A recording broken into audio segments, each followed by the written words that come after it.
मैं डॉक्टर संतोष कुमार उपाध्याय अभिनव भारत एकेडमी में आपके समक्ष एक बार पुनः उपस्थित हूँ। अंतर्राष्ट्रीय राजनीति के क्रम को आगे बढ़ाते हुए निशस्त्रीकरण की चर्चा हो रही थी। निशस्त्रीकरण के विपक्ष में बहुत सारे विद्वानों ने तर्क दिए हैं, क्योंकि कई विचारक विश्व शांति के लिए निशस्त्रीकरण के महत्व को स्वीकार नहीं करते और इसके विपक्ष में तर्क देते हुए बोलते हैं कि निशस्त्रीकरण से युद्ध अधिक होने की प्रवृत्ति होती है। और इसमें क्विंसी राइट ने भी यही कहा कि निशस्त्रीकरण से संभवतः युद्ध अधिक होने की प्रवृत्ति पैदा होती है। युद्ध होने की संभावना उस समय अधिक रहती है जब सब राज्यों के पास हथियार कम हो।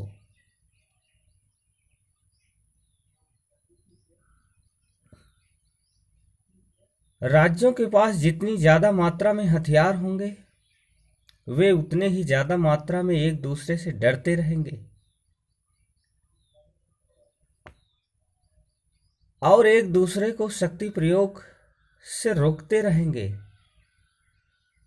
यदि राज्यों के पास हथियार कम होंगे तो वे युद्ध को राष्ट्रीय नीति का साधन बना लेंगे और बिना किसी झिझक के शस्त्रों का प्रयोग करेंगे। परमाणु युद्ध के नूतन हथियार युद्ध का सहारा लेने की अनिच्छा पैदा करते हैं और निशस्त्रीकरण को पहले से कहीं अधिक संभव बना रहे हैं। एक हिसाब से ये देखा जाए तो क्विंसी राइट का मत भी काफी हद तक ठीक ही है, क्योंकि जब शस्त्र राज्यों के पास कम होते हैं, हथियार कम होते हैं, तो युद्ध होने की संभावना ज्यादा होती है, क्योंकि राष्ट्रों के भय का जो वातावरण है वह समाप्त हो जाता है। और जब आयुध भंडार बड़ी तेजी से बहुत शक्तिशाली होंगे, तो ऐसे में अणुबम परमाणु बम का खतरा बना रहता है।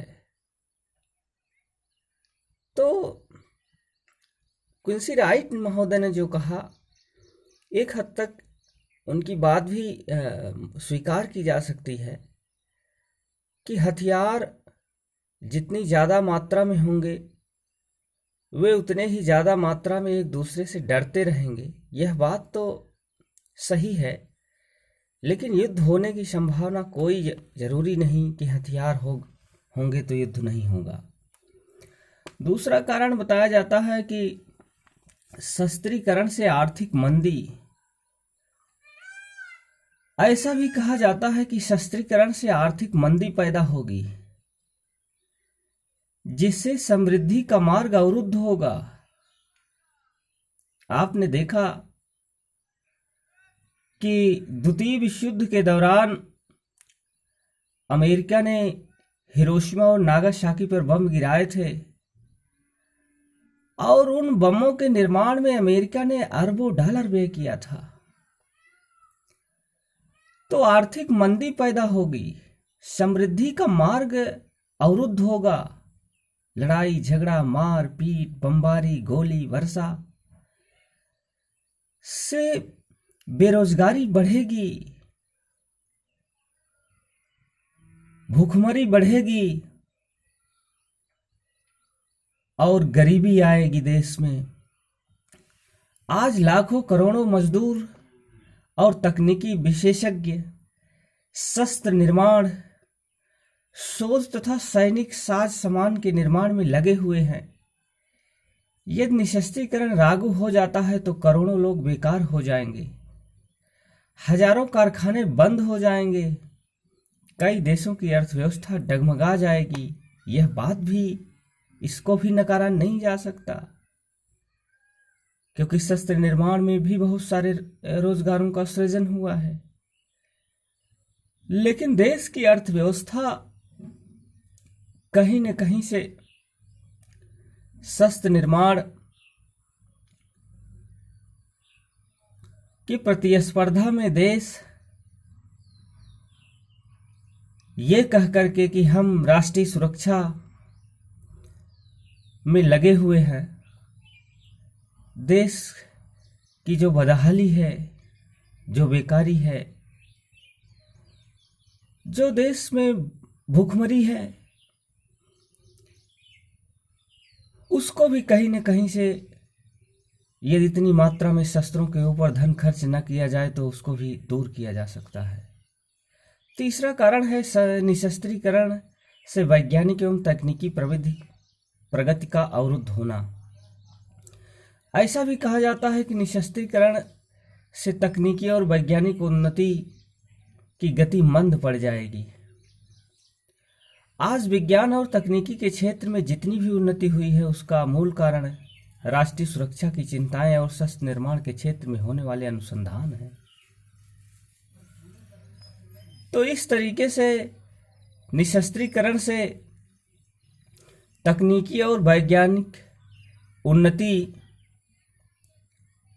का विकास भी उस तरीके से नहीं हो पाएगा। तकनीकी और उन्नति का विकास भी होना आवश्यक है, लेकिन ऐसी तकनीकी और ऐसे वैज्ञानिक विकास की आवश्यकता नहीं है जो दुनिया को भीषण प्राकृतिक संकट की ओर ढकेल रहा हो। इसलिए वैज्ञानिक विकास ठीक है, तकनीकी का क्षेत्र का विकास ठीक है, उन्नति होना चाहिए और उतनी उन्नति हो जिससे हमारे प्रकृति का संतुलन न बिगड़े, संतुलन बना रहे। तो इस वीडियो के साथ यहीं तक, अगला वीडियो लेकर के आपके समक्ष पुनः उपस्थित होंगे। धन्यवाद।